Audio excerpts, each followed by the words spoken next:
dans la mesure où il convient de procéder à l'appel des présents.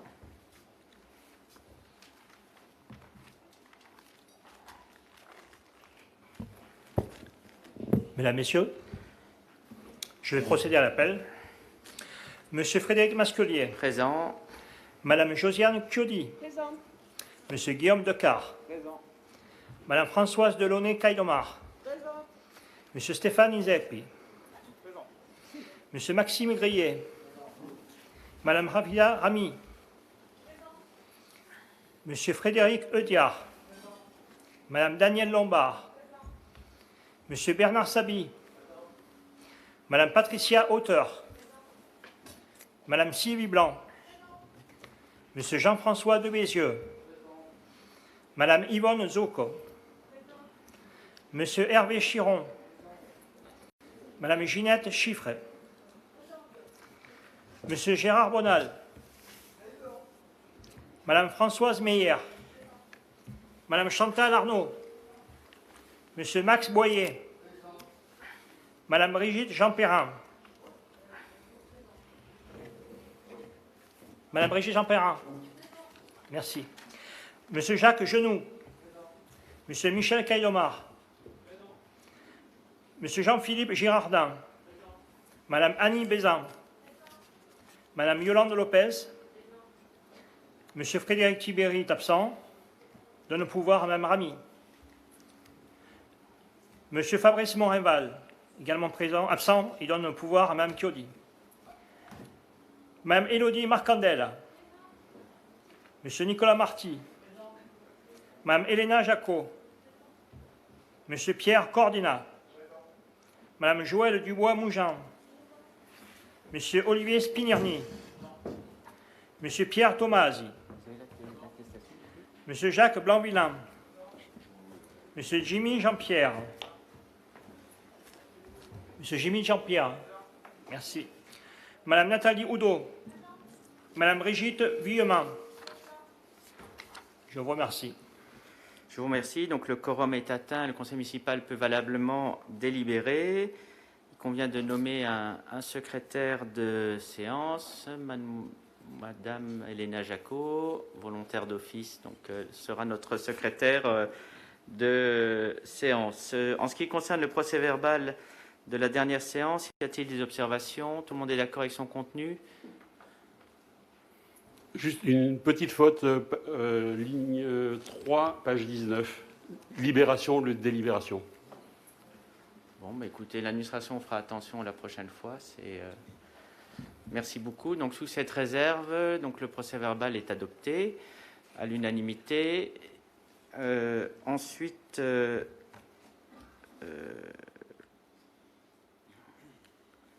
vous propose de commencer par donc l'ordre du jour qui appelle une première délibération qui sera rapportée par Monsieur Nicolas Marty. Non. Oui, je vous remercie, Monsieur le maire, pour cette première délibération portant sur l'octroi de la protection fonctionnelle dans le cadre d'une procédure de diffamation engagée à votre encontre. Je vous rappelle le contexte dans lequel cette délibération intervient. Lors de la séance du conseil municipal du 29 juillet 2021, vous avez fermement condamné les propos particulièrement abjects écrits, publiés et relayés par M. Vissuzen sur la page Facebook dénommée Saint-Raphaël Citoyen, qui n'hésitait pas à comparer les mesures sanitaires prises pour juguler l'épidémie de la Covid-19 avec la 9e ordonnance du 8 juillet 1942 du régime de Vichy édictant des mesures à l'égard des Juifs. À la suite de ce conseil municipal et des propos qui ont été échangés, M.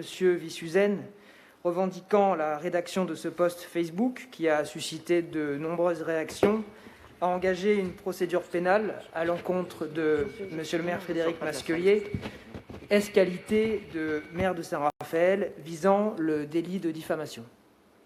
Je vous rappelle également le contexte procédural de cette action, puisque M.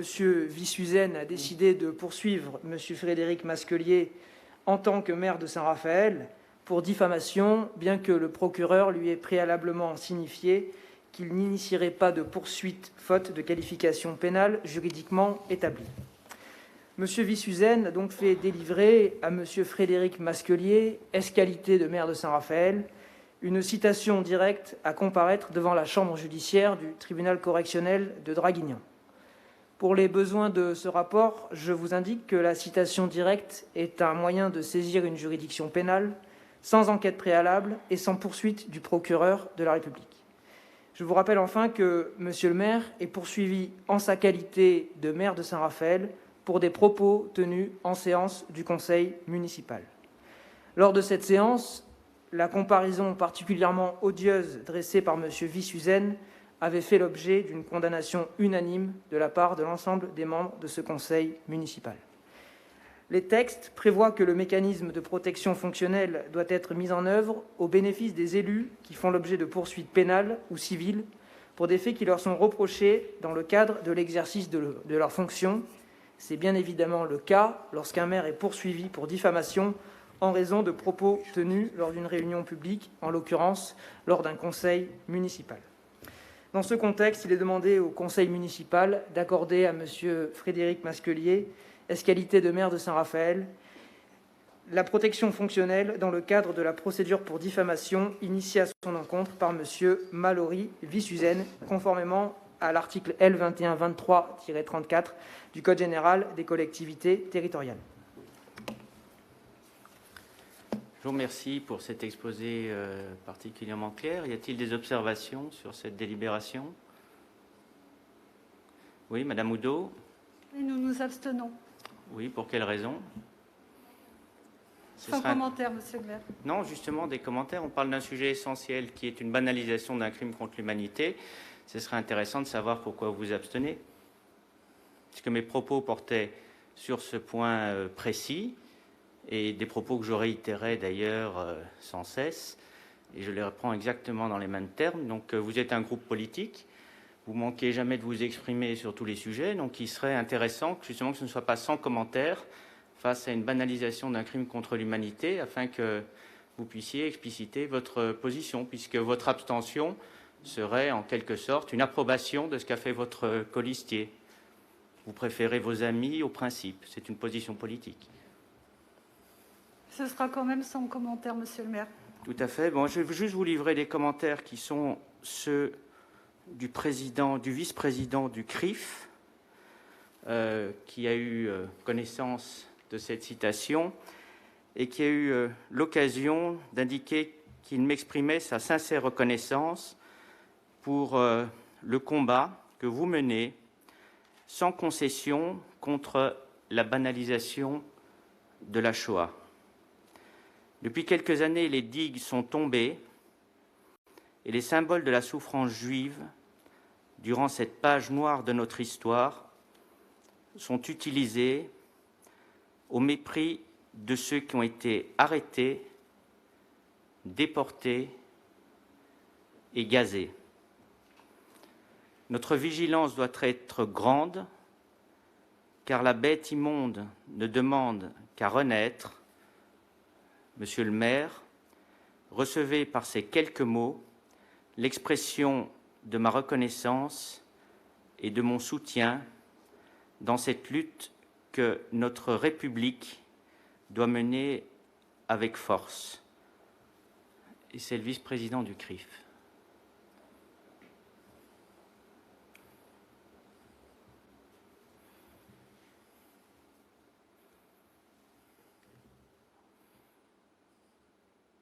Je retiendrai que votre abstention et votre absence de commentaire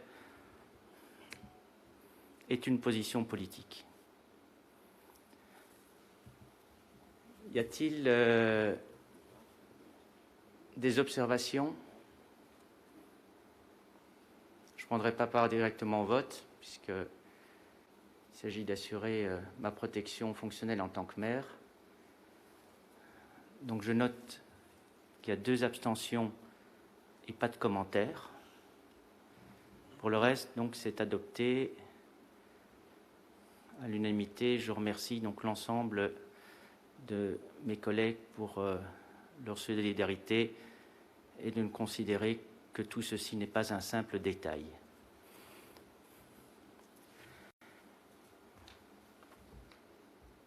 La deuxième délibération est rapportée par Monsieur Grillet à la place de Madame Lombard.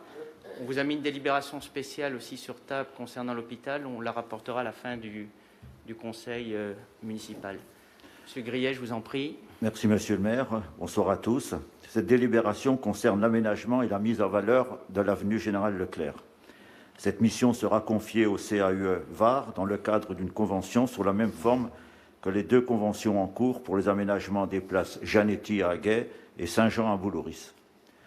Je vous rappelle que le Conseil d'architecture, d'urbanisme et de l'environnement est un organisme investi d'une mission d'intérêt public. Il est une aide à la décision qui permet de préciser le programme de l'opération, définir les enjeux de qualité architecturale, urbanistique, environnementale et paysagère, établir les orientations techniques du projet, estimer sommairement l'enveloppe financière prévisionnelle.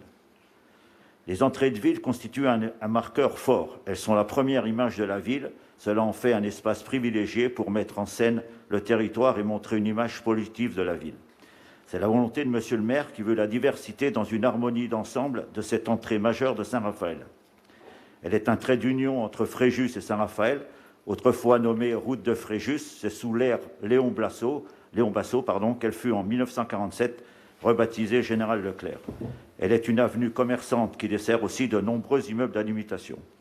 Elle s'étend sur 500 mètres environ entre le pont du Pédégal et le pont de la Garonne et supporte un trafic quotidien de 12 000 véhicules jour.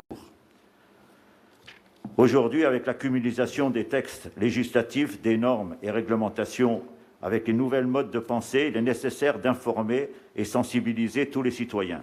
Ce sera aussi un des volets de la mission du CAUE à partir d'ateliers participatifs. La participation financière de la commune est de 4 500 €.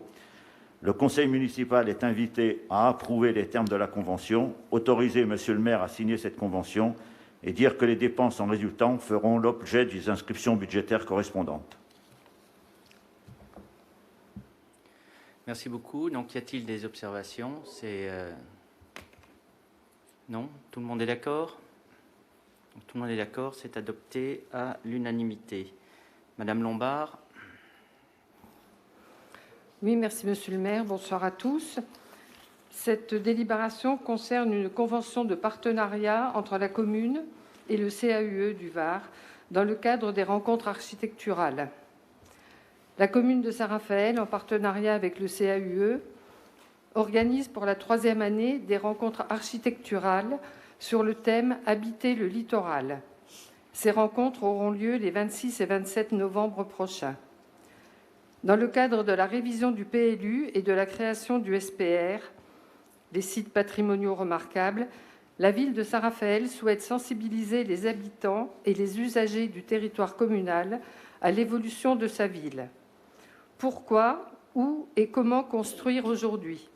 Comment préserver un cadre de vie de qualité où il fait bon vivre? Comment prendre en compte le cycle des ressources? Réhabilitation, extension, surélévation, déconstruction, réutilisation, réemploi, recyclage sont autant de démarches nécessaires à investiguer. Pour alimenter ces réflexions sur notre cadre de vie quotidien, l'édition 2021 de ces rencontres offre un lieu d'échange entre professionnels, élus, associations et habitants sur ces sujets investis au niveau national et qui vont être de plus en plus visibles dans notre région et notre commune. Ces rencontres sont composées d'une exposition « Petite ville en jeu » dans le hall d'entrée du centre culturel et d'ateliers à destination des enfants, puis de conférences à l'auditorium du centre culturel. Une convention est proposée afin de définir les conditions et modalités de la présentation de l'exposition atelier « La petite ville en jeu » et de ces rencontres. Le conseil municipal est invité à approuver les termes de la convention annexée à la présente. Merci beaucoup. Y a-t-il des commentaires? Pas de commentaires, tout le monde est d'accord, je suppose. C'est adopté à l'unanimité, je vous en remercie. Délibération suivante, Monsieur Sabi. Oui, merci Monsieur le maire. Bonsoir à toutes et à tous. Cette délibération concerne la prorogation de l'exploitation des Golf 18 et 9 trous à la société Formule Golf, Blue Green, Autorisation temporaire d'occupation du domaine public, accord avec Estérel Côte d'Azur Agglomération. La commune de Saint-Raphaël et la communauté d'agglomération Estérel Côte d'Azur ont consenti par baux amphithéotique l'exploitation des golfs 9 et 18 trous. Ces baux arrivent à échéance le 8 décembre 2021. Les deux collectivités souhaitent renouveler les autorisations d'exploitation et à cette fin relanceront une procédure de mise en concurrence. Celle-ci n'a pu être encore initiée en raison de différentes contraintes et événements. Parmi ces contraintes, une contrainte technique, la nécessité de faire dresser un état des lieux rigoureux appuyé par un diagnostic technique professionnel. Parmi les événements imprévus, la crise sanitaire et la Covid-19 qui a eu pour conséquence un ralentissement administratif certain et un impératif de fait, la nécessité de continuer l'activité du golf qui présente un intérêt sportif indéniable ayant un impact économique important et notamment pour l'attractivité touristique de notre territoire. Il est donc proposé de conclure une autorisation d'occupation temporaire avec l'exploitant actuel des golfs jusqu'au 31 décembre 2022, à savoir la société Formule Golf Blue Green, pour garantir la continuité de cette activité. À savoir que cette possibilité sans obligation de mise en concurrence est offerte par l'article L. 2122-1-2 du Code général de la propriété des personnes publiques. Et suite à cet exposé, le conseil municipal est invité donc à se prononcer sur la prolongation jusqu'au 31 décembre 2022 par autorisation d'occupation temporaire du domaine public non constitutive de droit réel de l'exploitation des golfs 9 et 18 trous au profit de la société Formule Golf Blue Green et autoriser, Monsieur le maire, à entreprendre les démarches nécessaires auprès d'Estérel Côte d'Azur Agglomération afin de mener à bien la procédure de prorogation d'une part et la future attribution des golfs d'autre part. Merci beaucoup. Y a-t-il des observations? Non, pas d'observation. Tout le monde est d'accord, c'est adopté à l'unanimité, je vous remercie. Délibération suivante, Madame Auteur. Merci Monsieur le maire, bonsoir à tous. Alors pour cette délibération, on vous informe que le bailleur social Le Logis Familial Varrois souhaite acquérir un terrain privé de 2000 m² au 15e corps, et ce afin de construire des logements sociaux conformément aux dispositions du PLU. Alors ce projet prévoyait initialement 28 logements, mais compte tenu des contraintes réglementaires, il a été ramené à 20 logements. Cette modification ayant un impact financier, le bailleur sollicite la commune pour une subvention d'équilibre. Cette somme viendra en déduction de la pénalité SRU et la commune sera finalement réservataire de 9 logements au lieu de 4. Je tiens à préciser que le projet sera soumis à la validation du conseil de quartier et si ce dernier ne va pas à son terme, le bailleur devra rembourser la dite subvention. Merci pour votre attention. Merci beaucoup. Y a-t-il des observations? Non, pas d'observation. Tout le monde est d'accord. Donc c'est adopté à l'unanimité. Merci beaucoup. Monsieur Grillet. Merci, Monsieur le maire. Cette délibération concerne un avenant au contrat de concession de service à la mise à disposition, l'installation et la maintenance de mobilier urbain publicitaire ou non publicitaire avec la société Deco. Le contrat de concession date du 3 novembre 2020 que nous avons adopté au conseil municipal du 22 octobre 2020. Le détail du mobilier apparaît dans les documents qui vous ont été transmis. Je vous le rappelle brièvement, 51 abris voyageurs, 52 mobiliers de propreté, 69 mobiliers d'affichage et d'information, 12 panneaux numériques, journaux électroniques ou bornes interactives. L'avenant qui vous est proposé est un accord avec le concessionnaire pour réduire légèrement le parc afin de le mettre en cohérence avec les projets d'aménagement d'espaces publics et notamment la requalification du bord de mer. C'est une réduction de 6 mobiliers urbains d'information de 8 m² sur les 16 initialement prévus. En conséquence, les parties se sont accordées sur une prolongation du contrat pour une durée de 1 année. Le conseil municipal est invité à approuver les termes de l'avenant, autoriser Monsieur le maire à signer le dit avenant, dire que les dépenses et recettes en résultant feront l'objet des inscriptions budgétaires correspondantes. Merci beaucoup. Y a-t-il des observations? Oui. Vous avez des commentaires là-dessus? Oui, nous étions... C'est intéressant. J'ai juste une question à vous poser. Comment vous pouvez avoir des commentaires là-dessus et vous abstenir sur la première délibération? Juste pour que je comprenne. Nous avons actuellement un peut-être candidat de la République qui a des propos négationnistes, qui a des propos crapuleux, qui a des propos sur la République C'est pas le sujet. c'est absolument le sujet, de Pétain, disant que pendant cette période, le maréchal aurait aidé des juifs. Ah oui, c'est abject comme propos. Et alors, quel est le rapport?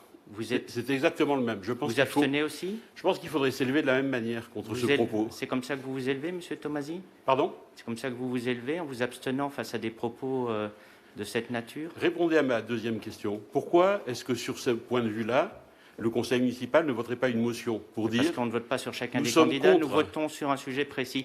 N'essayez pas de dévier le sujet. Vous avez un de vos colistiers qui banalise le crime contre l'humanité, un de vos colistiers sur votre liste, Je pense que la justice... qui aujourd'hui amène les choses devant notre conseil municipal. Vous avez une position qui a été prise par ce conseil à l'unanimité, condamnant ces propos, en les considérant qu'il s'agit d'antisémitisme. Et vous vous abstenez. Je condamne ces propos. Vous abstenez. Je condamne ces propos et la justice dira si l'interprétation qui en est faite découlerait en fait que la personne qui les a émis est antisémite ou pas. Parce que la question, elle est là. Non, la question elle n'est pas là. C'est que c'est une banalisation. Non, non. C'est considérer que c'est assimiler la question des non-vaccinés au sort des Juifs pendant la guerre, c'est en faire un détail. Vous avez justement un responsable politique qui était sanctionné pour considérer que cette période était un détail de l'histoire, Monsieur Tomasi. Il faudrait que vous relisiez aussi peut-être quelques livres. Vous savez, je l'ai attentivement relu et moi je vous invite à prendre position sur les propos de Monsieur Zemmour. Monsieur Tomasi, vous êtes... Je vous propose de prendre position. Le conseil municipal peut prendre position là-dessus. C'est une position politique. Vous avez raison. Il y a quelqu'un qui actuellement... Ne détournez pas le sujet. Si, je ne détourne pas le sujet. Il y a quelqu'un qui actuellement balaye toute l'histoire française en évitez... sur les ondes, avec des débats, qui a carte blanche quasiment sur toutes les chaînes de Bolloré. Personne ne soutient ici Monsieur Zemmour, donc c'est ici qu'il faut le dire. Moi, je le dis en tant qu'élu municipal, comme vous l'avez dit en tant que maire. C'est pas le sujet. Vous évitez votre responsabilité politique par rapport au vote que vous prenez. J'ai une question à vous poser, par exemple. Pourquoi vous ne venez jamais aux commémorations patriotiques? Jamais. Ça ne vous intéresse pas? La journée du souvenir et de la déportation, ça ne vous intéresse pas? On ne vous a jamais vu. Vous êtes un élu de la République, vous n'êtes jamais venu. Jamais. Ni vous, ni les membres de votre groupe. Ça ne vous intéresse pas? C'est un procès, là? Ce n'est pas un procès, c'est une question. C'est une constatation. Alors ne parlez pas de valeur. Je ne vous permets pas de me parler comme ça et de dire que je n'ai pas le droit de parler de valeur. Moi, ça ne m'intéresse pas de parler des panneaux, si vous voulez, d'ECO, lorsque vous avez des élus qui ne sont même pas capables de prendre des positions de principe sur des points fondamentaux. Alors, si l'orientation des panneaux d'ECO est plus importante pour vous dans la hiérarchie de vos valeurs, c'est votre choix. Il ne s'agit pas d'hiérarchie de valeurs, il s'agit de deux problèmes tout à fait différents. D'accord, très bien. Voilà. Moi, j'ai choisi de ne pas vous répondre. Donc, y a-t-il d'autres observations que les vôtres? Oui, il y en a une. Oui, Monsieur le maire. Oui, Madame Oudot. Pour en revenir à la publication de Monsieur Vissuzen, nous nous sommes abstenus parce que Monsieur Vissuzen est quelqu'un que je connais. C'est quelqu'un qui lutte contre toutes les discriminations. C'est quelqu'un qui lutte contre les discriminations et même celles qui sont liées à l'espèce. Mais parce que vous considérez que c'est comparable de ne pas aller au restaurant et de vous faire gazer? Pour vous, c'est la même chose? Monsieur le maire, la publication est offensante. Elle n'est pas antisémite, elle est offensante. Bien sûr que cette comparaison, elle est terrible, elle est offensante. Monsieur elle est maladroite. Elle est vraiment... c'est pour ça qu'il réitère. C'est pour ça qu'il réitère et qu'il saisit un tribunal pour justement parce que ça l'a heurté faire approuver. Dans sa personne. Monsieur le maire, vous le présentez comme quelqu'un qui est antisémite et négationniste. Je dis que ces propos, c'est une banalisation d'un crime contre l'humanité. Mais c'est votre interprétation. Mais c'est celle de tout le conseil municipal qui a considéré exactement la même chose. C'était horrible. Honnêtement, la comparaison, mais il est d'accord avec ça. Elle est horrible. Voilà. Merci de l'avoir dit. Donc vous considérez que ça ne m'intéresse pas beaucoup. Nous nous abstenons parce que nous pensons que c'est un litige privé entre vous et lui. Que c'est une querelle. Et moi, ça ne m'intéresse pas. Voilà. Et moi, vos observations sur un contrat de concession de mobilier urbain ne m'intéressent pas. Vous voyez, on a chacun notre hiérarchie. Donc, y a-t-il d'autres observations que les vôtres? Donc, on procède au vote. Y a-t-il des votes contre? Qui s'abstient? Donc c'est adopté à l'unanimité. Je vous en remercie. Délibération suivante. C'est un déni de démocratie. Certainement. Dire je ne m'intéresse pas aux propos de mes conseillers municipaux, ouais, c'est un déni de démocratie. La démocratie, c'est des principes et des valeurs aussi, Monsieur Tomasi. C'est un déni de démocratie. Voilà. Donc, on met la démocratie aussi. On va en parler. Chacun, effectivement, où on a nos valeurs. Délibération suivante, Monsieur Izepi. Oui, bonsoir Monsieur le maire, bonsoir chers collègues. Dans cette question, il s'agit de fixer les tarifs du marché de Noël 2021. Donc, cette édition aura lieu du 4 décembre au 2 janvier. Le marché de Noël sera sur le front de mer, pardon. Je peux ouais. Oui, se passera sur le front de mer. Donc, dans cette question, il vous est demandé de fixer les droits de place. Vous avez les montants. Nous aurons 36 chalets cette année sur le marché. C'est plus que 2019. 2020, le marché a été annulé pour cause de Covid. Donc, vous avez les montants derrière. Les chalets mis à disposition par la commune, 780 € pour la période. Les chalets appartenant aux candidats, donc venant avec leur chalet, donc c'est 390 € les droits de place. Donc voilà, il vous est demandé de les fixer, de les approuver. Merci. Merci beaucoup. Donc, y a-t-il des observations sur ce sujet? Non. Des votes contre? Des abstentions? C'est adopté à l'unanimité. Je vous en remercie. Monsieur Izepi. Oui, Monsieur le maire. Dans cette question, il s'agit d'acquisition par la commune de tickets de grande roue, de livres de ballotin de chocolat et aussi de tickets de manège pour les enfants des écoles maternelles, écoles primaires ainsi que l'IME de notre ville. L'année dernière, avec mes collègues Guillaume Decart et Yolande Lopez, nous avions organisé avec leur service des animations à l'intérieur des groupes scolaires. Nous avons adapté par rapport au contexte sanitaire ce que la ville veut offrir aux enfants et écoliers raphaélois. Donc, dans cette question, il vous est demandé d'approuver l'achat de 6 000 tickets de manège et de grande roue pour une valeur de 12 000 €, 3 000 livres pour un montant de 30 000 €, 3 000 ballotins de Noël offerts aux élèves des écoles raphaéloises publiques et privées et aux enfants de l'Institut médico-éducatif pour un montant de 5 000 €. Voilà, il vous est demandé d'approuver. Je vous en remercie. Y a-t-il des observations?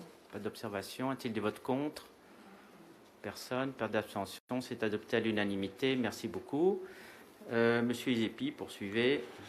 Dans la question 9, nous sommes sur l'attribution d'une subvention à l'Arcor dans le cadre de l'indemnisation du commerce raphaélois pour les fêtes de fin d'année. L'an dernier, lors du lancement des chèques cadeaux sur notre commune, nous avions soutenu dans une période très compliquée et qu'il l'est encore, cette période de Covid, qui est assez impactante pour notre économie et notre commerce de proximité. Nous avions soutenu l'Arcor sur un jeu et une tombola à hauteur de 25 000 € dans une subvention de chèques cadeaux. Cette année, ils nous ont fait une demande pour lancer le même type de jeu et de tombola pendant toute la période des fêtes de Noël. Donc, après entretien avec le maire et le président de l'Arcor, Jean Grelot, nous avons donc décidé d'allouer une subvention de 15 000 € et ensuite aussi une subvention en plus de 2 500 € qui sera vraiment dédiée à la carte jeune, à une tombola spécifique pour remettre et faire gagner des chèques cadeaux aux jeunes détenteurs de la carte jeune. Voilà. Donc, il vous est demandé d'approuver le versement de cette subvention exceptionnelle de 15 000 €, d'approuver le versement d'une subvention exceptionnelle aussi de 2 500 €, approuver les termes d'une convention puisqu'on est sur un montant supérieur à 23 000 €. Donc la loi impose à l'établissement d'une convention annuelle d'objectifs entre l'association et la collectivité, puisque nous avions déjà donné une subvention de 10 000 € au mois de mars dernier à l'Arcor. Voilà, il vous est demandé d'approuver tous ces points dans cette question. Merci beaucoup. Donc, y a-t-il des observations? Oui, Madame Jacot, qui ne participe pas au vote. Monsieur Blanc-Villain non plus, ni Monsieur Izepi. Y a-t-il des observations? Non, aucune. Y a-t-il des votes contre? Des abstentions? Pas d'abstention, c'est adopté à l'unanimité. Je vous remercie, Monsieur Izepi. Dans la question numéro 10, il s'agit de la dérogation à la règle du repos dominical pour les salariés. Ça, c'est pour l'année 2022. C'est une question récurrente, elle revient chaque année. Le 7 octobre 2021, STRL Côte d'Azur Agglomération s'est prononcé pour une ouverture en journée les 3 juillet 2022, 10 juillet 2022, 17 juillet 2022, 24 juillet 2022, 31 juillet 2022, 7 août 2022, 14 août 2022, 21 août 2022, 28 août 2022, 4 décembre 2022, 11 décembre 2022 et 18 décembre 2022.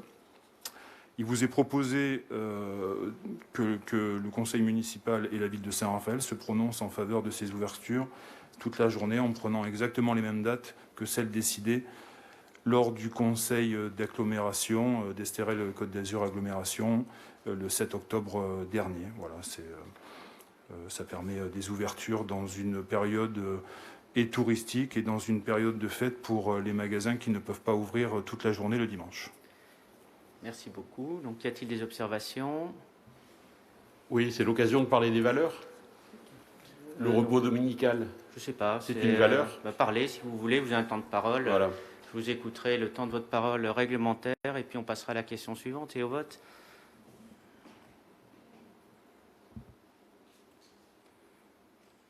Bon, donc il n'y a pas d'autres observations. On va passer au vote. Qui est contre? Qui s'abstient? Donc c'est adopté. Donc c'est quoi? C'est un contre ou vous abstenez? Abstention. Donc voilà, 2 abstentions. Donc c'est adopté moins ces 2 abstentions. Question suivante. Monsieur Decart. Vous appelez ça les valeurs, le repos du dimanche, vous mettez ça sur la même chose qu'une banalisation d'un crime contre l'humanité. C'est renversant.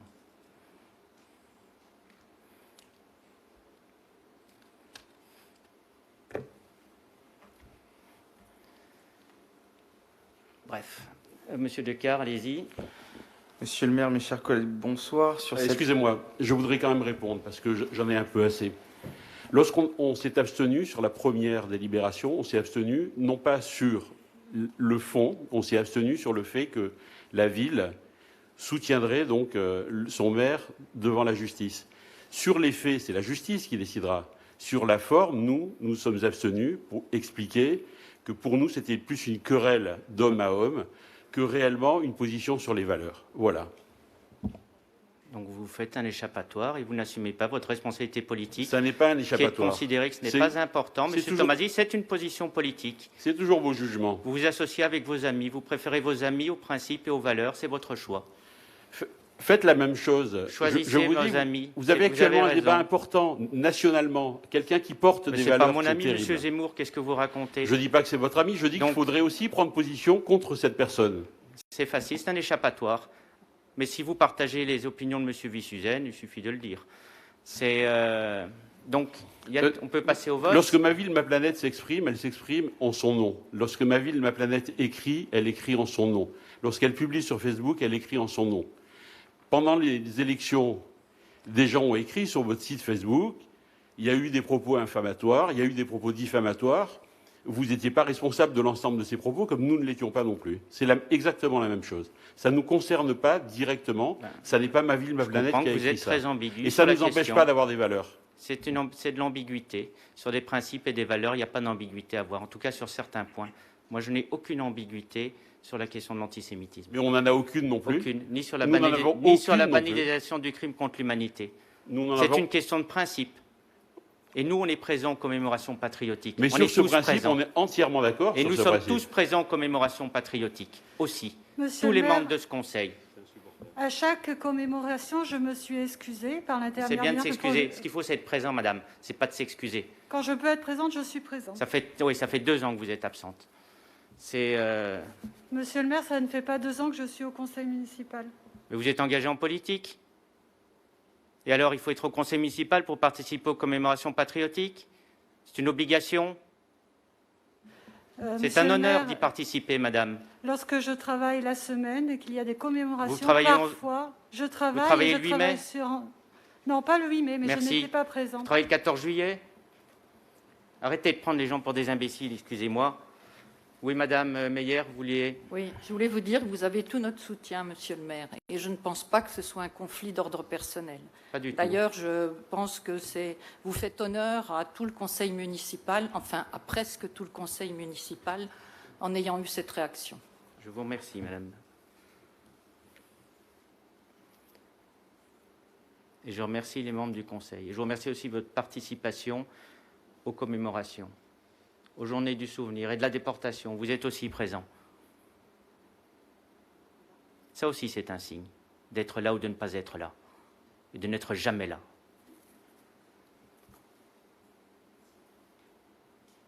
On peut passer au vote. Y a-t-il des votes contre? Des abstentions? Donc c'est adopté à l'unanimité. Monsieur Decart. Merci, Monsieur le maire. Donc, sur la question numéro 11, il s'agit d'adopter les conditions générales de vente en ligne de produits culturels, à savoir qu'aujourd'hui, il existe une plateforme, un site qui s'appelle Saraf Boutique, que nous vendons actuellement nos spectacles, notre programmation, ainsi que les conférences, toutes les activités qui se déroulent sur la ville de Saint-Raphaël, et que nous souhaitons aller beaucoup plus loin sur cette délibération en vendant les produits dérivés que nous développons à travers les structures, que ce soit le musée Louis de Funès et le musée archéologique de Saint-Raphaël. Donc il y a toute une logistique à mettre en place sur ces ventes pour pouvoir acheminer l'achat de ces produits auprès de clients français, européens et internationaux. Merci beaucoup. Y a-t-il des observations? Non, il n'y a pas d'observation. On va passer au vote. Des votes contre, pas d'abstention. Donc c'est adopté à l'unanimité. Monsieur Decart, poursuivez. Sur cette délibération, il est question d'approuver un partenariat avec la société Quiz Historique pour la mise en place d'un jeu de cartes et d'un jeu de société basé sur Louis de Funès. Là aussi, c'est une volonté du musée Louis de Funès et de sa directrice de pouvoir développer la boutique du musée avec 2 jeux supplémentaires qui intègrent l'inventaire de la boutique Louis de Funès. Merci beaucoup. Pas d'observation? Non. Tout le monde est d'accord. C'est adopté à l'unanimité. Monsieur Decart, poursuivez. Il est question d'une convention avec un certain nombre d'acteurs concernant une résidence que nous avons créée dans le cadre du musée numérique Microfolie, en lien avec le ministère de la Culture. C'est une résidence artiste-femme très portrait, et c'est un partenariat que nous avons mis en place avec le parc de la Villette, la communauté d'agglomération Melun-Val-de-Seine. C'est une résidence qui est vouée à rentrer dans le catalogue national des musées Microfolie. Ce spectacle pourra être distribué sur les autres structures des musées Microfolie qui se trouvent en France, en Europe ou à l'international. Donc c'est une très belle réalisation, un très beau partenariat qui s'est mis en place à travers le musée Microfolie, à travers les autres partenaires. Et je tiens à saluer et remercier le ministère de la Culture et le parc de la Villette qui nous accompagnent pour la création, et notamment un certain nombre de professeurs du conservatoire qui ont participé à cette résidence et à cette création. Merci beaucoup. Des observations? Non. Pas de vote contre, pas d'abstention. C'est à l'unanimité. Monsieur Decart, poursuivez. Dans un souci de bien accueillir nos élèves au conservatoire, il est question d'approuver une convention entre le théâtre intercommunal Le Forum et la ville de Saint-Raphaël pour les cours de théâtre et d'art dramatique des élèves du conservatoire de Saint-Raphaël.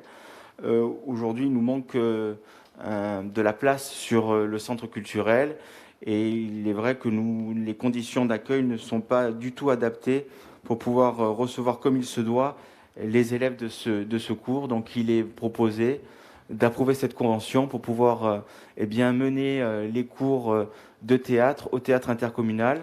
2 avantages. Un avantage pour les parents en termes d'accessibilité, notamment sur le parking. Et deuxième atout, et un atout qui est important pour les élèves, c'est de pouvoir faire leurs cours dans une réelle salle de spectacle et dans une très belle salle Cocteau qui se situe au théâtre intercommunal Le Forum.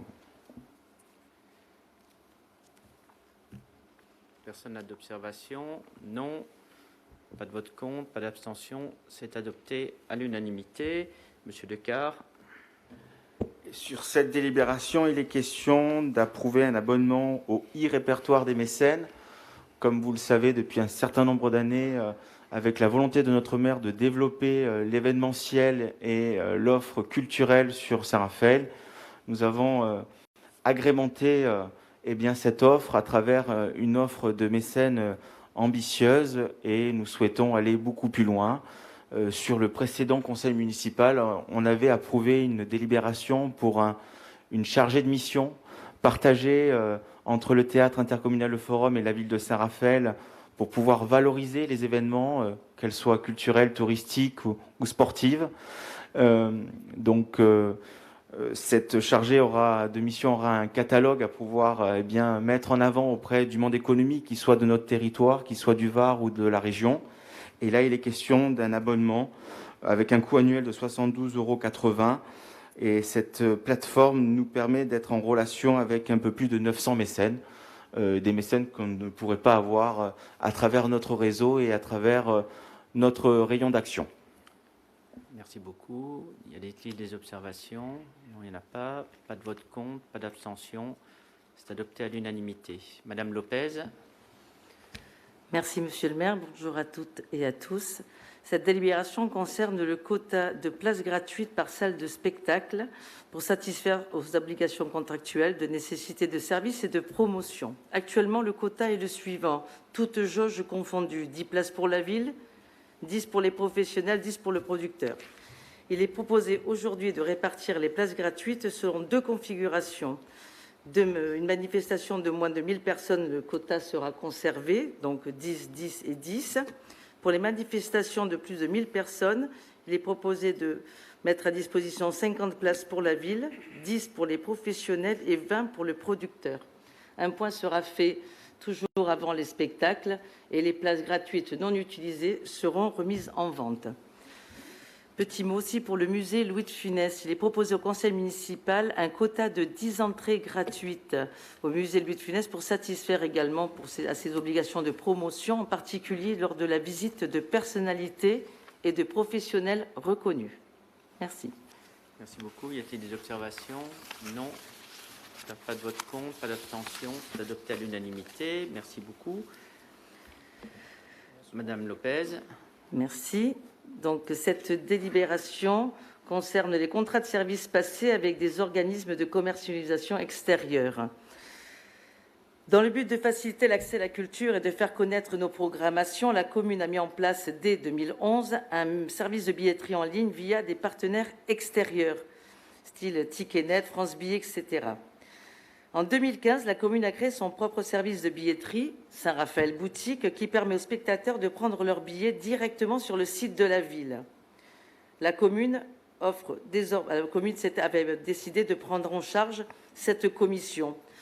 Aujourd'hui, il est proposé d'harmoniser le fonctionnement interne de la commune avec l'ensemble des acteurs culturels de France en facturant les commissions des sites de vente en ligne aux spectateurs. Il est demandé à ce que maintenant les clients qui n'utilisent pas Saint-Raphaël Boutique et passent par les billetteries extérieures payent leur commission et que la ville soit soulagée. Merci. Merci beaucoup. S'il n'y a pas d'observation, on passe au vote. Personne n'est contre, pas d'abstention. C'est adopté à l'unanimité. Madame Ramy. Oui, merci Monsieur le maire. Chers collègues, bonsoir. Il s'agit tout simplement d'approuver la convention type partenariat entre la ville et les associations sportives. Dans le cadre de ces actions, la commune de Saint-Raphaël souhaite proposer des activités en partenariat avec les associations sportives à titre gracieux, notamment au sein de l'Académie des sports, afin d'étoffer son offre d'activités sportives. Le conseil municipal est donc invité à approuver les termes d'une convention type que vous pouvez voir en annexe, avec donc chaque association à titre gracieux. Merci. Pas d'observation sur le sujet? Non. Donc tout le monde est d'accord, c'est adopté à l'unanimité. Madame Chiodi. Merci, Monsieur le maire. Il s'agit par cette délibération d'approuver la modification du tableau des effectifs par la création de 3 postes, c'est-à-dire un au titre de poste d'administrateur, une direction générale adjointe des services qui sera attribuée à une personne qui dirigera à la fois la direction des ressources humaines et le centre communal d'action sociale, et un poste de rédacteur principal de première classe. Merci. Pas d'observation? Non. Pas de vote contre? Pas d'abstention? C'est adopté à l'unanimité. Merci beaucoup.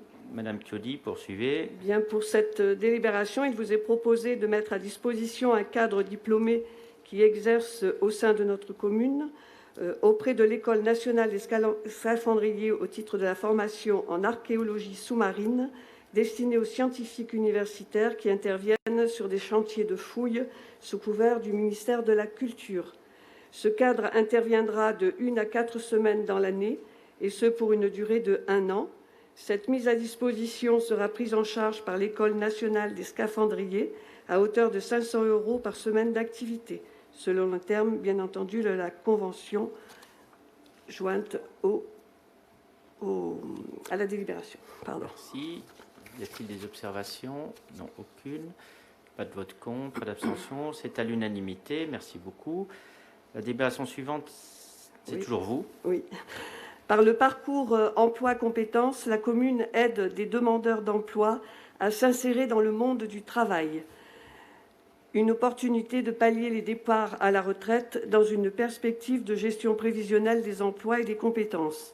En relation directe avec la mission locale pour l'emploi, le PEC prend la forme d'un contrat déterminé de 12 mois avec une prise en charge par l'État à hauteur de 65% sur la base de 30 heures par semaine. À ce jour, 6 demandeurs d'emploi ont été recrutés dans divers domaines: info, communication, commerce international, management RH, restauration, management public et politique, et enfin finance. Et ils sont tous détenteurs soit de master, soit de BTS ou de CAP. Merci. Pas d'observation? Non. Pas de vote contre, pas d'abstention. C'est à l'unanimité. Monsieur Sabi. Oui, merci, Monsieur le maire. Cette délibération concerne une modification de la délégation de service public numéro 19911 pour l'enlèvement et la mise en fourrière des véhicules sur le territoire de la ville de Saint-Raphaël. Cette modification concerne donc le transfert uniquement du siège social de la société Euroservice dépannage ainsi que sa transformation de SARL en SAS. À noter que cette présente modification n'emporte aucune incidence financière. Le conseil municipal est donc invité à approuver la modification numéro 3 à la délégation de service public pour l'enlèvement et la mise en fourrière des véhicules sur le territoire de la commune de Saint-Raphaël, joint en annexe, et autoriser monsieur le maire ou son représentant à signer la dite modification numéro 3. Tout à fait. Pour tous ceux qui ont suivi, c'était la 23 au lieu de la 22, mais ça n'empêche pas de délibérer. On reviendra sur la 22 juste après avec monsieur Boyer. Y a-t-il des votes contre ou non? Pas de vote contre, pas d'abstention, c'est adopté à l'unanimité. Monsieur Boyer, donc la délibération numéro 22. Merci, monsieur le maire. Mes chers collègues, bonsoir. Donc, la délibération concerne le recrutement d'accompagnants d'élèves en situation de handicap en qualité de vacataire. Les élèves handicapés sont pris en charge pendant le temps scolaire par du personnel d'accompagnants d'élèves en situation de handicap recruté par l'Éducation nationale.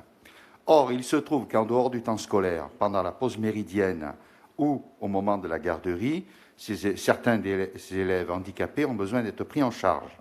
Donc, par conséquent, nous demandons l'autorisation d'autoriser monsieur le maire à recruter ces AESH en qualité de vacataires pendant le temps périscolaire, c'est-à-dire pour s'occuper des élèves entre midi 2 et le soir, fixer la rémunération de chaque vacation sur la base d'un taux horaire d'un montant brut de 13 € et d'autoriser monsieur le maire à signer tout acte afférent à la mise en œuvre de la présente délibération, dire que les dépenses en résultant feront l'objet des inscriptions budgétaires correspondantes. Merci. Monsieur le maire, s'il vous plaît. Oui, bien sûr, madame Chiodi, allez-y. Nous avons révisé le taux horaire en discussion avec monsieur le maire, et de 13 € il passera à 15 €. Très bien, 15 €. pour récompenser évidemment les agents qui participent à ce dispositif. Y a-t-il des observations? Non. Pas de vote contre, pas d'abstention. C'est adopté à l'unanimité. Merci beaucoup. Donc la délibération numéro 24, Madame Chiodi. Il s'agit suite à la démission de Monsieur Christopher Pécoul de son mandat de conseiller municipal. Il y a lieu de procéder à une nouvelle désignation des membres des commissions où il siégeait pour les remplacer. Il y en avait 5. Donc, d'une part, le conseil municipal est invité à ne pas procéder au vote à scrutin secret pour procéder au remplacement des membres appelés à siéger. Et d'autre part, de désigner Jimmy Jean-Pierre qui s'est porté candidat. Oui, donc c'est un remplacement groupe pour groupe. Donc, y a-t-il des observations? Non, aucune. Donc, y a-t-il des votes contre Monsieur Jean-Pierre? D'autres candidats, tout d'abord? Non. Des votes contre? Non. Des abstentions? Non. Donc, vous êtes élu à l'unanimité. Félicitations. Donc, délibération suivante. Oui, toujours pour la même raison. Vous êtes invité à prendre acte du remplacement de M. Christopher Pécoul par M. Jimmy Jean-Pierre en qualité de membre titulaire de la commission d'appel d'offres, de décider de ne pas procéder au vote à scrutin secret pour procéder au remplacement du suppléant qui siégera à la commission d'appel d'offres et d'élire Mme Brigitte Vuillemin au titre de son rôle au parti. Voilà. Pour la succession. Tout le monde est d'accord, c'est la même chose que pour la délibération précédente. Donc, si c'est la même chose que pour la délibération précédente, donc vous êtes élu aussi à l'unanimité. Donc, délibération suivante, Monsieur Sabi. Merci, Monsieur le maire. Cette délibération concerne l'approbation du rapport de la commission locale d'évaluation des charges transférées. Le récent transfert de compétences des eaux pluviales vers Estérel Côte d'Azur agglomération ont nécessité une réunion de la CLET, la commission locale d'évaluation des charges transférées, qui s'est réunie le 27 septembre 2021 et a produit un rapport dont la finalité est de retracer le montant des charges transférées par la commune à la communauté d'agglomération pour ajuster l'attribution de compensation versée par la commune d'agglomération à la commune. Le rapport de la CLET doit être approuvé par chaque commune. Ce rapport concernait essentiellement les effets sur le montant des attributions de compensation de 2021 et de 2022, qui diffèrent en raison de la prise en compte en 2021 de l'effet du transfert de la compétence de la gestion des eaux pluviales urbaines pour l'année 2020 et 2021, ainsi que l'évaluation des charges transférées de la commune de Puget-sur-Argence, qui est aussi impactée par l'adhésion à la mutualisation de la documentation. Ces ajustements ont eu pour conséquence la réévaluation des attributions de compensation versées aux 5 communes précitées. Le détail des ajustements est précisé dans le rapport de la CLET annexé à la présente délibération. À titre d'exemple, concernant la commune de Saint-Raphaël, l'attribution de compensation au 1er janvier 2021 était de 2 627 756 et compte tenu des charges transférées concernant les eaux pluviales au titre de 2020 et des eaux pluviales au titre de 2021, cette attribution de compensation est donc passée à 2 255 704. Et pour 2022, cette attribution de compensation des charges transférées est donc passée de 2 627 756 et corrigée donc des eaux pluviales au titre de 2022 de 186 026 et de la documentation au 1er janvier 2022 plus 3 573 est passé donc à 2 445 303.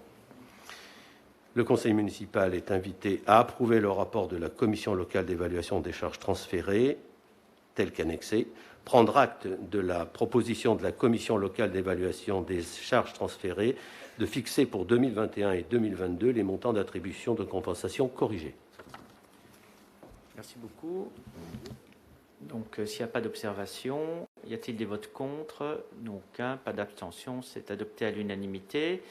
Merci. Madame Chiodi. Oui, donc en application des termes exposés dans la délibération précédente, vous êtes invité à approuver le montant de l'attribution de compensation fixé à 2 255 704,11 € pour 2021 et à 2 445 303,63 € à compter du 1er janvier 2022. Merci. Donc, en l'absence d'observation, y a-t-il des votes contre? Non, pas d'abstention. C'est adopté à l'unanimité. Merci beaucoup. Monsieur Sabi. Oui, cette délibération numéro 28 concerne la présentation du rapport d'activité 2020 de la société publique locale ID 83. Alors, ID 83, c'est une SPL, en fait, qui a été créée par délibération numéro 28 en date du 31 janvier 2013. Le conseil municipal a approuvé l'adhésion de la commune à la société publique locale dénommée Ingénierie départementale 83, société anonyme.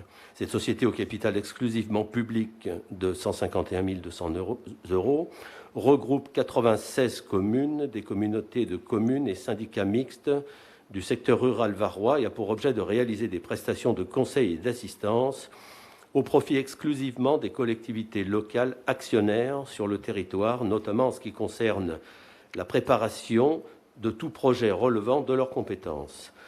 À titre d'exemple, pour 2020, la SPL ID 83 a lancé 184 études d'assistants maîtres d'ouvrage, dont 53 opérations ont été facturées. Le rapport d'activité 2020 de la SPL ID 83 joint est présenté lors de l'Assemblée générale ordinaire de la SPL qui s'est tenue le 20 avril 2021. Suite à cet exposé, le conseil municipal est invité à prendre acte du rapport d'activité de la société publique locale ID 83, tout simplement. Merci. Donc, y a-t-il des observations? Non, aucune. Donc, pas de vote contre, pas d'abstention. C'est adopté à l'unanimité. Monsieur Kedomar à la place de Monsieur Tibéri. Oui, bonsoir Monsieur le maire, bonsoir à tous. Donc, il s'agit d'une délibération qui concerne la destruction de matériel nautique. La base nautique municipale d'Aguet possède en effet un bateau moteur de 2015, des kayaks ainsi que des paddles qui ont un certain âge, qui sont aujourd'hui hors d'usage et qui doivent être détruits et retirés de l'inventaire. Donc il est proposé d'autoriser la destruction et de retirer cet inventaire communal des matériels détruits. Je profite pour informer le conseil municipal qu'il existe une filière de déconstruction de bateaux de plaisance et de navires qui vont de 2,5 mètres à 24 mètres et que cette filière de déconstruction peut être activée gratuitement par les collectivités. Donc cette filière s'appelle l'APER, Association pour la plaisance éco-responsable. Et donc cette association gère la déconstruction de ces épaves. Seul le transport de ces épaves est à la charge des communes et que nous travaillons. En fait, nous avons un centre de déconstruction de bateaux qui est à Fréjus, qui est la société Sclavo Environnement, qui est spécialisée dans cette activité. Donc nous proposons que dans chaque déconstruction, et là en l'occurrence j'ai vérifié le Zodiac qui doit être déconstruit, peut rentrer dans cette filière. Nous allons également retirer un jet ski lundi prochain devant le port du Toucan, devant le port de Boulouris, qui pourrait également bénéficier de retraitement dans cette filière, dans le cadre de cette filière. Merci. Merci beaucoup. Donc effectivement, c'est un opérateur local. Ils ont même aménagé des locaux spécialement pour cette destruction et recyclage des bateaux. Donc vous faites très bien de le signaler. Y a-t-il des observations? Pas d'observation, donc pas de vote contre, pas d'abstention. C'est voté à l'unanimité. Merci beaucoup. Madame Ramy. Oui, merci Monsieur le maire. Il s'agit donc ici d'approuver la convention d'accès de la Fédération française de triathlon au stade nautique Alain Châtaignier. Le Krebs de Boulouris met à disposition ses équipements de haute technicité au profit donc du pôle France et espoir de triathlon qui encadre l'élite et les jeunes athlètes en devenir. Ces futurs espoirs, pour la plupart scolarisés au lycée Saint-Ex et les champions confirmés, s'entraînent en natation tous les jours, au stade bien sûr nautique, donc Alain Châtaignier. Pour organiser ce partenariat et définir les règles de réservation des lignes d'eau et d'encadrement, il y a lieu de mettre en place pour l'année 2022 une convention entre la commune de Saint-Raphaël et la Fédération française de triathlon. À noter donc que pour cette année 2022, cette mise à disposition se fera sur une base globale et forfaitaire environ de 22 320 euros, correspondant à 720 heures de location de ligne d'eau sur le bassin de 50 mètres, selon les tarifs fixés par la décision municipale. Le conseil municipal est donc invité à en délibérer. Merci. Donc, à défaut d'observation, y a-t-il des votes contre? Pas d'abstention. C'est adopté à l'unanimité. Monsieur Boyer. Oui, Monsieur le maire, Mesdames, Messieurs, bonsoir. La délibération en objet pour l'attribution d'une subvention exceptionnelle à l'amicale de l'aumônerie des collèges et lycées de Saint-Raphaël. Donc, l'amicale de l'aumônerie des collèges et lycées de Saint-Raphaël va organiser le 11 novembre 2021 la 24e édition de la course des paroisses dans le massif de l'Estérel. Cette course représente un intérêt sportif pour la commune et il est proposé d'attribuer une subvention exceptionnelle de 2 000 € à cette association pour cette manifestation. Merci. Donc, à défaut d'observation, y a-t-il des votes contre? Pas de vote contre, pas d'abstention, donc c'est adopté à l'unanimité. Madame Ramy. Oui. Alors ici, il est juste question encore d'approuver une subvention exceptionnelle aussi, donc à l'association Saint-Raphaël Country Club, donc, qui vient d'ouvrir ses 2 écoles de sport, donc de raquettes et l'école de badminton, et l'école de squash, pardon, sur le complexe sportif Roland-Garros. La mise en place de ces écoles représentant un intérêt sportif certain, bien sûr, pour la commune, il est proposé d'attribuer 2 subventions exceptionnelles d'un montant de 2 500 € pour le développement de chaque école, donc de badminton et de squash. Merci. Donc, à défaut d'observation, y a-t-il des votes contre? Pas de vote contre, pas d'abstention, donc c'est adopté à l'unanimité.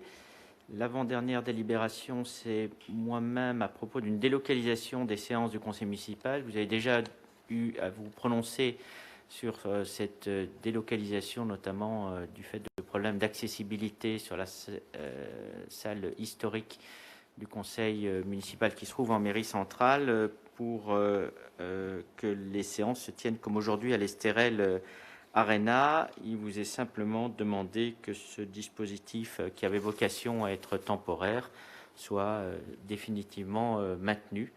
Donc, s'il n'y a pas d'observation, il n'y a pas de vote contre, il n'y a pas d'abstention, donc c'est adopté à l'unanimité. Nous vous avons déposé aussi une délibération sur table qui est une motion que nous souhaitons porter notamment avant l'Assemblée des maires du Var qui se tiendra demain à Saint-Raphaël et un conseil de surveillance extraordinaire que j'ai convoqué pour lundi après-midi sur la situation des urgences, notamment suite à la décision de fermer les urgences de nuit à Draguignan qui peuvent avoir un impact sur Fréjus Saint-Raphaël et qui, bien entendu, repose encore une fois la question du soutien et de la politique hospitalière.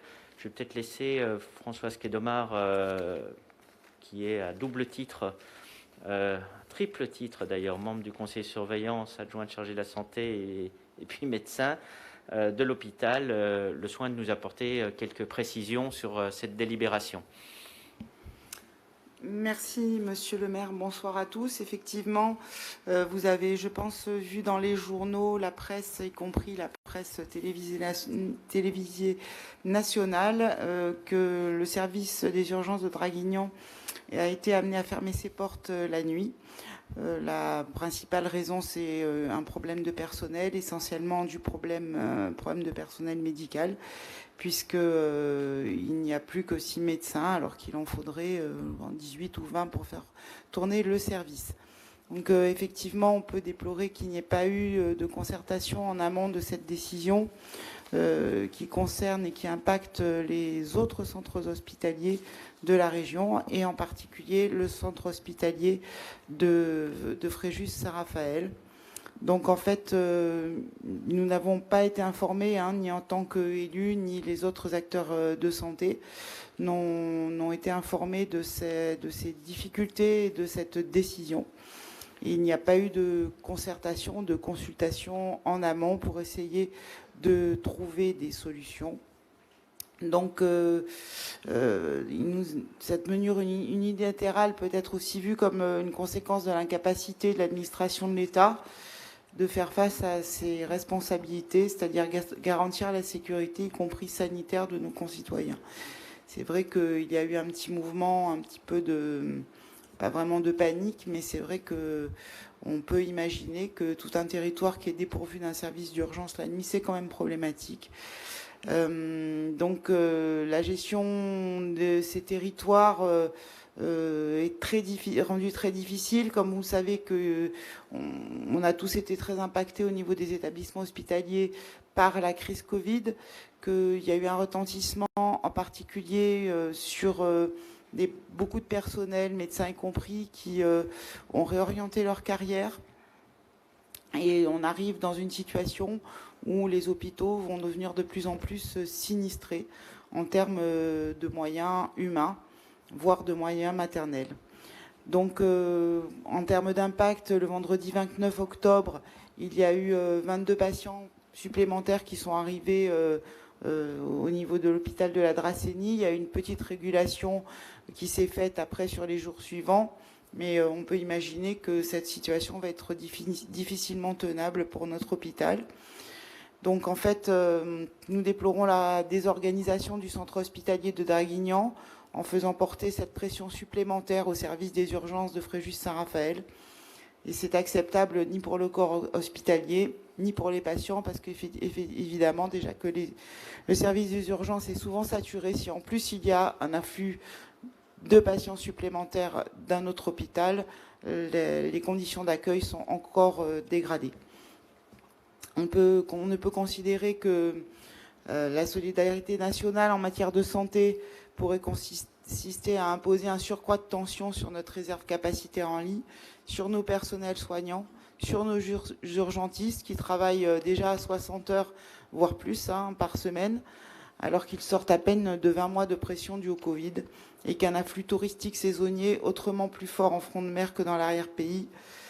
On ne peut faire penser que la résolution de la situation du centre hospitalier de Draguignan relèverait de la mise en œuvre d'une quelconque solidarité territoriale, et ça semble d'une profonde hypocrisie, car tous les hôpitaux sont en tension au niveau du personnel. Donc en fait, diluer et mutualiser et mettre à disposition des personnels des autres hôpitaux reviendrait à encore faire porter la pression sur d'autres médecins et appauvrir aussi les ressources humaines des hôpitaux voisins. Donc nous sommes face à un vrai problème. Je ne dis pas qu'il y a de solutions faciles à trouver. Il y a une réunion en cellule de crise qui s'est tenue à l'ARS avec les principaux interlocuteurs, à savoir les chefs des établissements hospitaliers concernés, le délégué territorial de l'ARS. Et il y a des propositions qui sont en cours, mais je pense qu'il est important d'acter que le conseil municipal apporte son soutien au personnel hospitalier du CHI de Saint-Raphaël ainsi qu'à la population draciennoise victime de défaillance de l'État. Le conseil municipal de Saint-Raphaël demande à ce que le comité territorial des élus locaux, qui ne s'est jamais réuni depuis sa création en juin 2016, soit convoqué en urgence par le GHT. Le GHT, je vous le rappelle, c'est le groupement hospitalier de territoire qui reprend tous les centres hospitaliers du Var, en fait. Le conseil municipal de l'ARS de Saint-Raphaël demande à l'ARS de répondre positivement aux demandes d'équipement portées par le CHI Bonnet, en particulier l'acquisition d'un PET-scan sur lequel il y a un dossier de demande de pouvoir disposer de cet équipement qui traîne depuis plusieurs années. Enfin, le conseil municipal de Saint-Raphaël entend par la présente motion rappeler l'État à ses obligations et responsabilités en matière de politique de santé hospitalière qui relèvent de ses missions propres et de la solidarité nationale. Tout à fait, je vous remercie. Et effectivement, le problème, c'est une lente dégradation, et lente, le terme doit être utilisé, de la situation de l'hôpital. Donc aujourd'hui, c'est un nouveau cas qui se pose, avec une dérive qui est extrêmement dangereuse, c'est de substituer ce qui est politiquement correct, c'est-à-dire la solidarité territoriale à ce qui relève de la solidarité nationale. En d'autres termes, ça veut dire nous ne ferons rien, débrouillez-vous avec ce que vous avez sur le territoire. Le problème, c'est que pour cela, il faut qu'on puisse avoir évidemment des hôpitaux qui soient attractifs, c'est-à-dire dans lesquels on investisse. Et si on ferme au fur et à mesure, parce que tout ne se fait pas en même temps, on fait les choses de manière subreptice, douce, en espérant que ça se voit le moins possible, mais en faisant perdre une attractivité évidemment à nos hôpitaux. La demande d'investissement et de ce PET scan, ce qui représente notamment des recettes supplémentaires d'un point de vue financier, mais également qui permet de maintenir d'autres services autour de ce type d'équipement. Des retards qui sont faits parce que vous avez des opérateurs privés qui ont des équipements similaires dans d'autres départements et l'ARS craint un risque de recours. Sur le fondement de la crainte d'un risque de recours, on ne fait rien. Et ceci depuis des années pour ensuite venir nous reprocher de ne pas être suffisamment rentable. Et face à ce reproche qui vise à culpabiliser tout le monde, on prend des mesures qui sont toujours de plus en plus drastiques. On a des hôpitaux un peu moins attractifs, donc un peu moins de médecins. On ne met pas en place ce qui pourrait attirer de nouveaux médecins comme les primes territoriales, comme une revalorisation de l'intérim, parce que si vous êtes très mal payé, ça ne va évidemment pas favoriser le remplacement pendant des périodes déterminées. Et tout ceci en mettant très soigneusement tout ce qui peut gêner, comme les élus, de côté. Ça a été d'abord le fait que les conseils d'administration qui pouvaient prendre un certain nombre de décisions, notamment en matière budgétaire, ont été remplacés par des conseils de surveillance où on a un rôle qui est à peu près équivalent à celui de la reine d'Angleterre. Donc on ne peut même pas s'opposer au budget qui est seulement soumis pour simple avis. Et puis, on nous renvoie sur des instances qui sont mises au niveau du département afin d'avoir une coordination. Bon, c'est vrai que c'est bien d'avoir une coordination au niveau d'un département, on n'est pas opposé à ce principe. Encore faut-il qu'on soit simplement convoqué. Et à chaque conseil de surveillance, c'est maintenant devenu une habitude, nous rappelons que nous n'avons aucune participation en tant qu'élus au sein de ce groupement territorial. Comme ça a été évoqué, n'a pas été convoqué depuis 2016. Entre-temps, je crois que vous avez une trentaine de réunions de directeurs. Eux, ils sont beaucoup convoqués. La bureaucratie sanitaire. Les médecins un peu moins. Il doit y avoir une dizaine de réunions. Et les élus, pas du tout. Voilà. Donc ça vous montre à peu près comment est-ce qu'on voit les choses. Vous avez ceux qui savent, qui décident, sont des agences comptables, et ça aboutit à une dégradation. C'est également une question d'aménagement du territoire qui est essentiel. On ne peut pas concentrer tous les moyens aussi dans les métropoles et dans les grands centres hospitaliers, même si on peut comprendre que vous ayez une concentration de certaines compétences dans certains endroits, parce qu'on ne peut pas les avoir partout. Ceci, on le comprend parfaitement. Mais là, on parle des urgences. On parle des urgences. On parle aussi de la Dracénie. Il faut être solidaire parce que vous avez tout l'arrière-pays. Je voyais le maire de Figanières qui s'exprimait notamment sur ce sujet. Vous imaginez, en pleine nuit, c'est jamais par plaisir que vous vous rendez aux urgences, encore moins en pleine nuit. C'est qu'il y a une vraie nécessité, donc des vrais besoins. Et effectivement, là, on parle de la vie de nos concitoyens. Alors, on était en mesure de mettre et de faire des efforts, quoi qu'il en coûte, de centaines de milliards pendant près d'un an et demi, pour des motifs sanitaires. Ce n'est pas seulement en période de crise ultime, c'est tout le temps. Si on considère que la santé est une priorité, je crois que c'est une véritable politique d'investissement, et c'est pour ça qu'on a utilisé le terme d'hypocrisie dans le cadre de cette motion. C'est-à-dire qu'on ne peut pas avoir deux discours selon le temps ou les moyens que l'on a envie de donner. Je ne sais pas s'il y a, Michel, peut-être un nom, comme tu es également concerné au premier chef. Oui, deux remarques. Et puis un rappel historique, c'est qu'il y a 3 ans, la réanimation du centre hospitalier de la Dracénie s'est retrouvée en difficulté pour des raisons d'effectifs médicaux aussi, et que nous avons créé une fédération qui permet à des praticiens d'intervenir sur les 2 sites. C'est d'ailleurs pour cette raison-là que je ne serai pas présent au conseil de surveillance le lundi prochain, parce que je suis de garde à Draguignan. Mais si on n'avait pas mis en place ce système de fonctionnement au prix d'efforts supplémentaires, on n'aurait probablement pas pu absorber la crise Covid, et en particulier le nombre de patients hospitalisés en réanimation pendant ces 2 années. Et la deuxième remarque, c'est que effectivement, vous avez mentionné, Monsieur le maire, les projets structurants qui sont en cours sur l'hôpital de Fréjus-Saint-Raphaël. Il y a un projet très structurant qui concerne également l'agrandissement et la restructuration du service d'accueil des urgences, qui actuellement a des locaux qui sont sous-dimensionnés par rapport à l'activité et par rapport aux patients que nous accueillons. Effectivement. Donc c'est un sujet de la plus grande importance. Donc l'Assemblée des maires va s'en saisir demain matin.